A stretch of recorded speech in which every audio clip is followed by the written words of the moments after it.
This one I actually think is funny. I mean, I feel sorry for the professor. His office has been vandalized. Students stole photos of his family from his office, which is, I mean, that's such a mob trick. That's so gross to do. And he's been threatened to have, quote, his life ruined. They're trying to get him fired.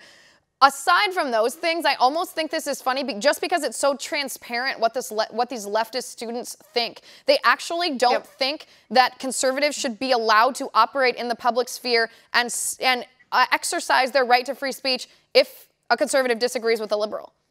I mean, let's not forget, this was an op-ed in the New York Times, which I know that they have some conservatives on staff over there, but it's not as if it's a really open place that is a air horn for conservatives to be able to run to write up things like this. And if you read the op-ed in its entirety, which I'm doubtful that most of these protesters did, it didn't read as a Republican screed by any means. He simply looked at the factual data of America's universities and specifically the breakdown of staff down from the administrative offices to the professors and the students on campus, and how it is a quote-unquote fairly liberal campus, but it is 12-to-1 represented by liberals in professorships and in the administrative offices, and said, you know, maybe these few people that are educating these kids don't speak for the majority of students and definitely don't speak for the majority of Americans, and apparently that in itself was anti-woman.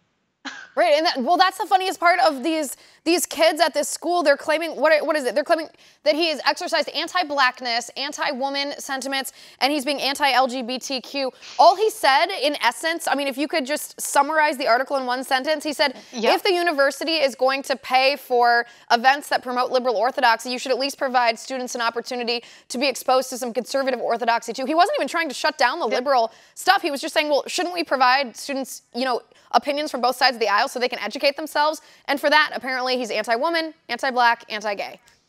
It's also fascinating that this article, this op-ed in the New York Times came out last October. I mean, it's taken them, what, 5 months to organize and figure this out, or maybe find out about it from some professor that was pissed off enough about it to try to plan it herself. Who knows? But really, I thought that America's universities, they are repeatedly letting me down and becoming extremely disappointing. I mean, of course, on the heels of the FBI investigations into the bribes that were accepted, that's a whole other issue there. But of course, these people are not protesting. I'm sure they're totally fine with Aunt Becky.